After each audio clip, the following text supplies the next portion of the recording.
kebaikan-Mu, untuk kasih karunia-Mu, untuk anugerah-Mu yang besar, yang telah memberikan kami kesempatan untuk beribadah kepada Tuhan. Baik saudara-saudara yang hadir di gereja ini, maupun saudara-saudara yang menyaksikan melalui rumah masing-masing, melalui FB Live. Tuhan memberkati, sehingga Tuhan kami boleh memuji Tuhan dimanapun kami berada. Kami boleh meninggikan Tuhan dengan segenap hati dimanapun kami berada. Kami boleh melihat kuasa-Mu terjadi dimanapun kami berada. Sehingga Tuhan, hamba berdoa, biar kuasa firman-Mu mengajar kami, mendidik kami, membawa kami dalam seluruh kebenaran-Mu. Terpujilah Kau Tuhan Yesus. Kami siapkan hati kami sepenuhnya untuk mendengar firman-Mu. Mari Roh Kudus berkarya, mari Roh Kudus memimpin kami, agar semua Tuhan pujian penyembahan kami, bahkan firman ini menjadi kekuatan bagi kami. Terpujilah Kau Bapa di sorga.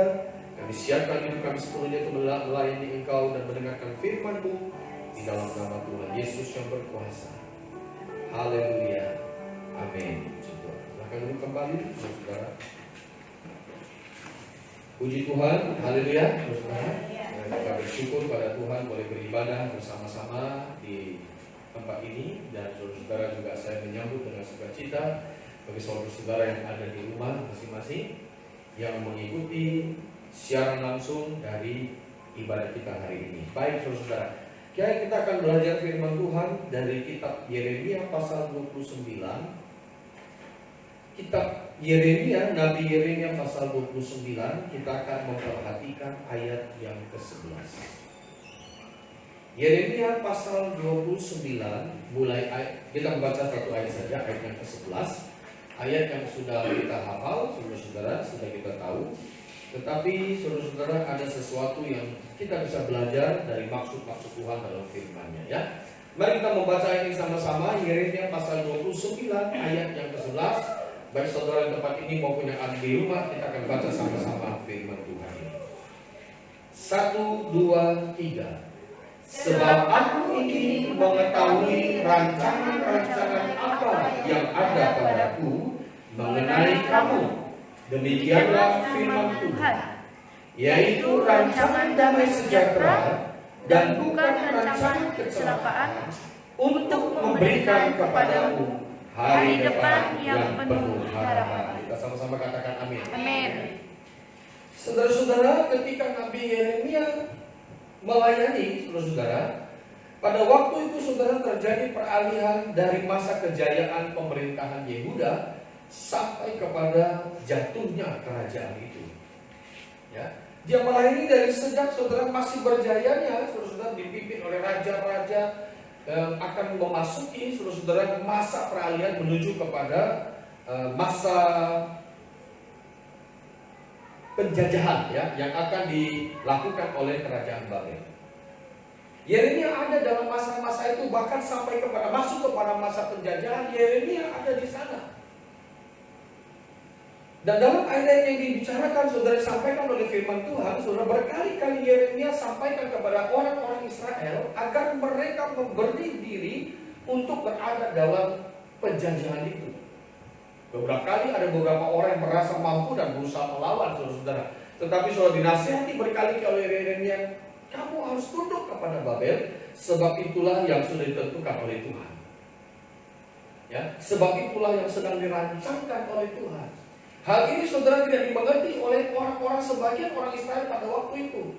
Sehingga ada sebagian yang mungkin saudara memberontak, tidak terima perkataan Yeremia. Bahkan ada sebagian saudara yang muncul menganggap dirinya nabi, menyebut dirinya nabi, kemudian bernubuat bahwa mereka akan menang menghadapi Babel. Sekalipun saudara-saudara, Yeremia sudah menyampaikan firman Tuhan bahwa Babel dipakai Tuhan untuk mengingatkan orang Israel akan kesalahannya. Namun dalam ayat yang kita baca dikatakan, saudara-saudara, sebab aku ini Tuhan, dikatakan aku ini adalah Tuhan, mengetahui rancangan-rancangan apa yang ada padaku mengenai kamu. Seolah-olah Tuhan sedang berkata kepada orang Israel yang ada dalam pembuangan, yang ada dalam penjajahan, saudara-saudara, aku punya rancangan, sesuatu rancangan atas hidupmu. Dan aku tahu persis rancangan itu. Haleluya. Amin. Ya. Tuhan tahu persis yang dirancangkannya. Tuhan tahu persis apa yang dia kerjakan. Tuhan tahu persis, saudara-saudara, apa yang dia maksudkan. Maka dalam ayat ini, saudara, kita belajar beberapa hal.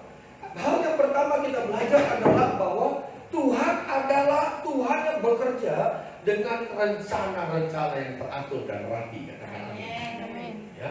Tuhan bukanlah Tuhan yang bekerja serampangan.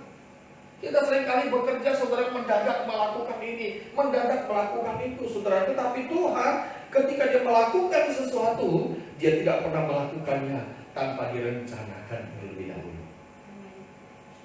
Itu sebabnya, saudara, lihat waktu manusia jatuh ke dalam dosa, Tuhan sudah memiliki satu rancangan penyelamatan, ya, yang ditandai dengan memberikan manusia pakaian dari kulit binatang. Itu adalah sebuah contoh, itu adalah sebuah bukti bahwa Tuhan bekerja dengan satu rancangan yang teratur, yang sudah dibuatnya sedemikian rupa, saudara-saudara, dan yang akan dilaksanakannya sedemikian rupa. Tuhan bukanlah manusia. Kadang-kadang kita membuat rencana, saudara-saudara, rencana kita kadang-kadang bahkan kita tidak mempunyai rencana dan kita melakukan sesuatu. Tetapi sekali lagi saya mengatakan, Tuhan adalah Dia yang melakukan segala sesuatu dengan rencana-rencana yang teratur.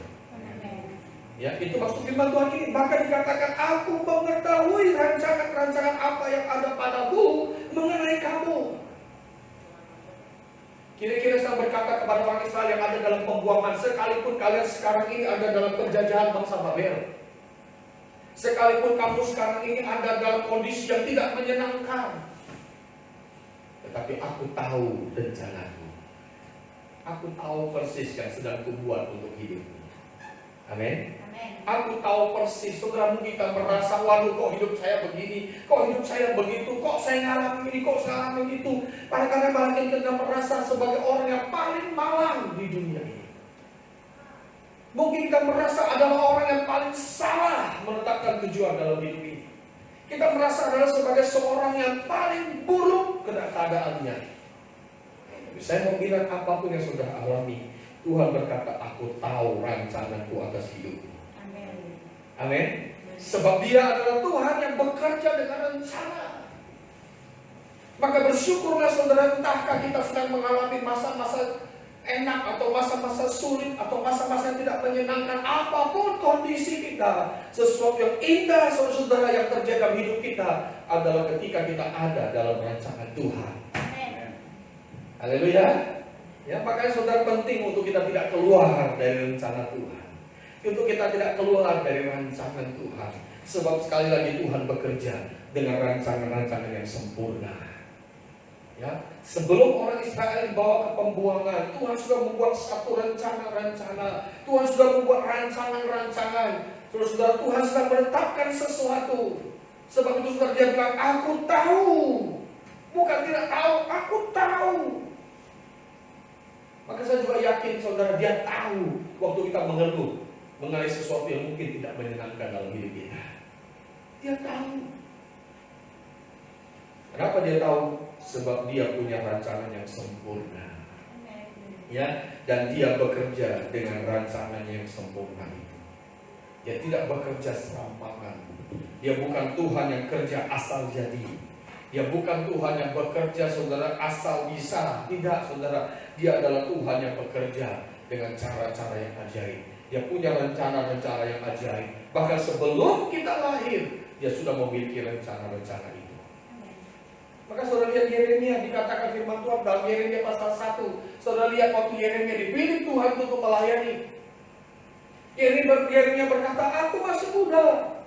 Aku belum pandai berbicara. Aku bukan orang yang hebat, kira-kira seperti itu. Tapi apa kata Tuhan? Aku telah memilihmu sejak kamu dalam kandungan ibu. Amin. Aku sudah pilih kamu sejak kamu belum lahir. Aku sudah menetapkan kamu bahkan sebelum kamu dilahirkan ke bumi ini. Kenapa Tuhan bisa berbicara seperti itu? Karena Tuhan punya rancangan atas hidup setiap orang. Amin. Mungkin yang kita hadapi berbeda, saudara. Mungkin yang kita hadapi berlainan satu dengan yang lain. Ya, mungkin saudara-saudara kita merasa orang yang paling mahal di dunia, saya bilang tadi. Tapi satu hal, bersyukurlah kalau kita ada dalam rencana Tuhan, ada dalam rancangan Tuhan. Sebab Dia bekerja tidak pernah sembarangan. Sebelum dunia ada, sebelum Dia berkata jadilah langit dan bumi, Dia sudah memiliki rancangan atas berbentangan waktu sejak dunia diciptakan sampai seluruh dunia akan dihancurkan. Dia sudah punya rencana, Dia sudah bekerja dengan rancangannya, saudara-saudara. Maka saya mengatakan, saudara, firman Tuhan berkata, aku ini mengetahui rancanganku. Maka hal pertama kita belajar, Tuhan bekerja dengan rancangan-rancangannya yang ajaib. Tidak hanya secara global, tetapi atas pribadi kita masing-masing. Amin. Atas kondisi kita masing-masing. Hari-hari saudara, orang mengeluh tentang banyak hal. Kita tahu, saudara, wabah yang sedang kita hadapi. Ya, orang sedang mengeluh karena sulit mendapatkan penghasilan. Orang sedang mengeluh, saudara, sebagian mengatakan sulit mendapatkan makanan. Sebagian lain saudara dengan segala pergumulannya. Tetapi apapun itu, satu hal yang penting adalah hidup dalam rancangan Tuhan. Amin. Sebab aku tahu apa yang kubuat. Aku tahu apa yang kurencanakan atas hidupmu. Aku tahu, kata Tuhan, apa yang akan terjadi atas hidupmu. Aku sudah buat jalurnya. Dan jalur itu mengarah bukan kepada kehancuran, tapi mengarah kepada damai sejahtera dan hidup masa depan yang penuh harapan. Amin. Amin. Hal yang kedua, ketika Tuhan berkata, aku ini mengetahui rancangan-rancangan apa yang ada padaku. Hal yang kedua, kita belajar bahwa Dia Tuhan yang terus mengawal rancangannya. Dia terus mengawal rancangannya. Dia terus memperhatikan rancangannya itu, saudara, supaya tidak ada yang meleset. Ya, Dia bukan Tuhan, saudara, bikin rencana lalu biarkan udahlah biar jadi sendiri, jalan sendiri. Tidak. Dia terus memantaunya. Dia terus menggiringnya. Dia terus memimpinnya. Dia terus ada di dalamnya, saudara-saudara terkasih. Dia terus, saudara, terlibat dalam rencana-rencananya. Maka ketika Dia berkata, aku ini tahu rancangan-rancangan yang ada padaku, adalah karena Dia terus, saudara, tidak hanya membuat rencana, tapi Dia sendiri yang melaksanakan rancangan itu. Amin. Dia sendiri yang menggenapkan rancangan itu. Dia sendiri yang menggenapkan rencananya. Dia sendiri yang menggenapkan apa yang sudah dikatakannya, saudara. Direncanakannya sejak awal. Ya, Dia terus pantau, Dia terus ikuti, Dia terus, saudara, menyimak, Dia terus mengawal, saudara, apa yang sudah direncanakannya. Ya, supaya apa, saudara? Supaya semuanya terjamin, supaya jalurnya terjamin. Amin. Supaya jalurnya tidak pernah berubah arah, supaya jalurnya tetap, saudara, supaya jalurnya bisa tetap pada sasarannya, supaya jalur tidak menyimpang ke kanan dan ke kiri. Maka Dia sendiri yang mengawal rancangan itu. Dia sendiri yang menjaga rancangannya. Dia sendiri yang menjaga, saudara, apa yang Dia rencanakan atas hidup kita. Ketika orang Israel, saudara-saudara, baru keluar dari tanah Mesir menuju tanah Kanaan, ada satu ayat yang berkata, Dia sendiri yang memperhatikan tanah itu dari awal sampai akhir tahun. Ya, Dia sendiri yang menjagai seluruh tanah Kanaan, tempat orang Israel akan pergi, tempat orang Israel akan berada. Dia sendiri yang mengawalnya, Dia sendiri yang menjaganya, Dia sendiri yang mengaturnya, saudara-saudara. Maka saudara, bersyukurlah Tuhan tidak hanya merencanakan, tapi Dia ada dalam rencana itu. Tuhan tidak sekedar merancangkan, tapi Dia ada dalam rencana itu. Ya, Tuhan tidak sekedar membuat sebuah planning, tetapi Dia terlibat dalam planning itu. Makanya Roma pasal 8 ayat 28 berkata apa, saudara? Allah turut bekerja di dalam segala perkara untuk mendatangkan kebaikan bagi semua orang yang mengasihi Dia. Ya, Dia membuat rencana, Dia menjalani rencana, Dia terlibat dalam rencana itu, saudara, untuk mengawal rencana itu, rancangan itu sampai kepada goal sempurna seperti yang Dia telah rencanakan. Maka Tuhan Yesus kenalkan dirinya sebagai apa dalam kitab Wahyu? Dari akhir, dari semua kitab suci, saudara, perjanjian baru bahkan perjanjian lama, saudara, akhir dari di kitab Wahyu dia berkata, aku adalah yang awal dan yang akhir. Amin. Akulah Alfa dan akulah Omega. Kenapa dia berkata, aku ada sebelum Abraham ada, aku ada di sana bahkan dunia belum diciptakan, aku ada dan aku tetap ada sampai hari ini, sampai masa depan. Adalah karena dia terus mengawal rencananya. Haleluya. Haleluya. Saudara, maka bersyukurlah bahwa rancangan yang Tuhan buat itu, saudara, tidak semata-mata dia rancangkan, tetapi dia terlibat di dalamnya. Ya, dia ada di dalamnya.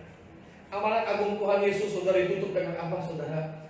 Dan ketahuilah, aku menyertai kamu sampai kepada akhir zaman. Kenapa ada bahasa seperti itu? Sudah jelas saudara-saudara menunjukkan bahwa Allah terlibat dalam rancangannya yang mulia.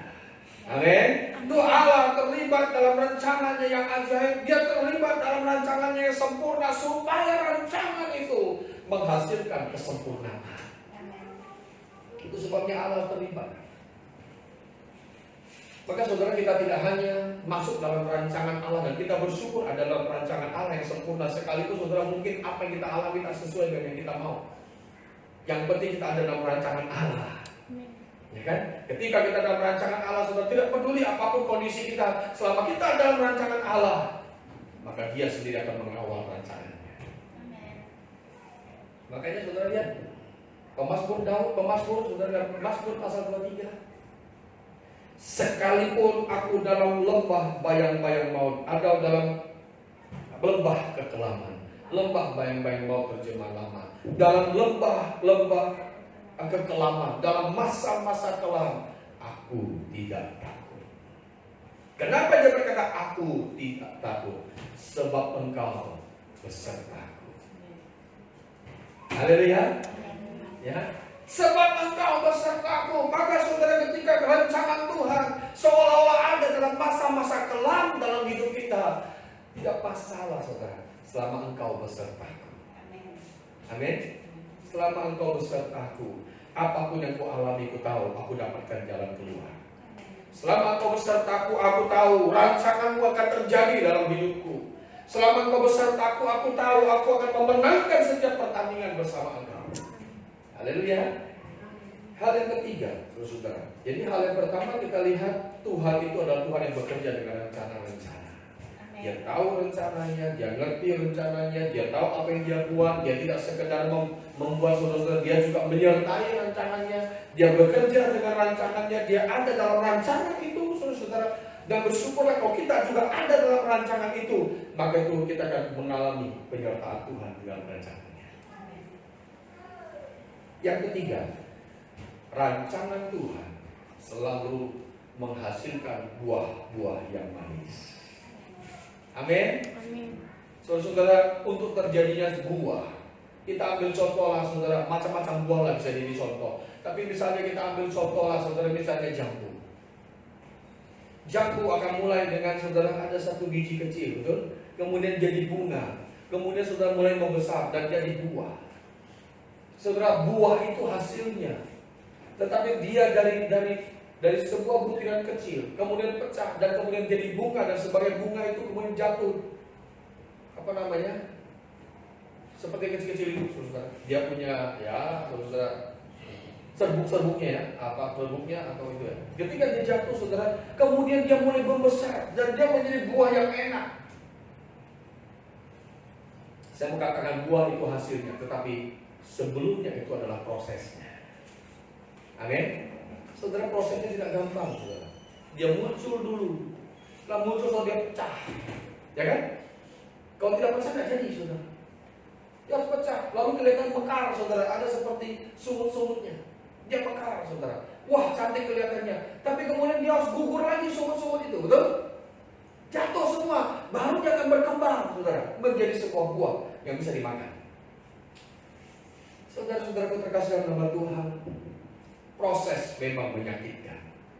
Tapi bila proses itu menghasilkan buah yang manis, itu adalah sesuatu yang menyenangkan. Amin. Proses memang tidak selalu mudah, tetapi bila proses itu menuju kepada sebuah kebaikan, sebuah hal yang besar, sebuah menghasilkan buah-buah yang menyenangkan, buah-buah yang manis, maka itu cukup sebanding. Sewaktu saudara terkasih dalam nama Tuhan, kita bersyukur. Dia tidak hanya Tuhan yang memiliki rencana yang sempurna. Dia tidak hanya Tuhan yang memiliki rancangan yang sempurna, tetapi Dia ada dalam rancangan itu, terlibat di dalamnya. Dan kemudian saudara-saudara, Dia punya tujuan akhir, yaitu buah-buah yang manis. Amin. Buah-buah yang manis buat hidup saya, buat hidup saudara yang ada di sini, buat hidup saudara-saudara yang ada di rumah masing-masing yang menyaksikan ibadah ini, saudara, menyaksikan streaming ini. Saya mau kasih tahu, Tuhan punya rancangan yang indah atas hidup kita. Amin. Ya, Dia bekerja dengan rencananya, Dia melaksanakan rencananya untuk membawa kita dalam keindahan akhir dari rencananya. Kiranya Tuhan Yesus berkati kita, saudara-saudara. Ibadah yang singkat ini menjadi berkat buat hidup kita. Tuhan Yesus berkati, dan firman Tuhan ini menjadi kekuatan buat saudara saya, juga saudara-saudara yang ada di rumah masing-masing. Mari kita berdoa. Haleluya, haleluya, haleluya. Bapa, kami mengucap syukur kepadamu untuk firman-Mu. Hamba telah selesai berbicara, tetapi biar Roh-Mu yang terus bicara di hati kami, agar setiap firman itu, Tuhan, tidak berlalu dengan sia-sia, tapi berakar, bertumbuh, berbuah dalam hati kami, agar hidup kami memancarkan kemuliaan Tuhan, dan kami berjalan dalam terang Tuhan.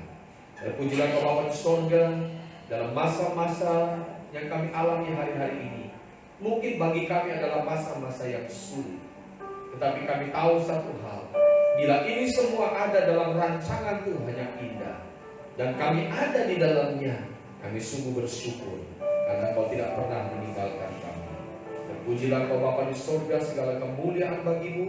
Kami sudah menyambut firman itu dengan syukur, dalam nama Tuhan Yesus Kristus. Haleluya. Mengiringmu seumur hidupku, masuk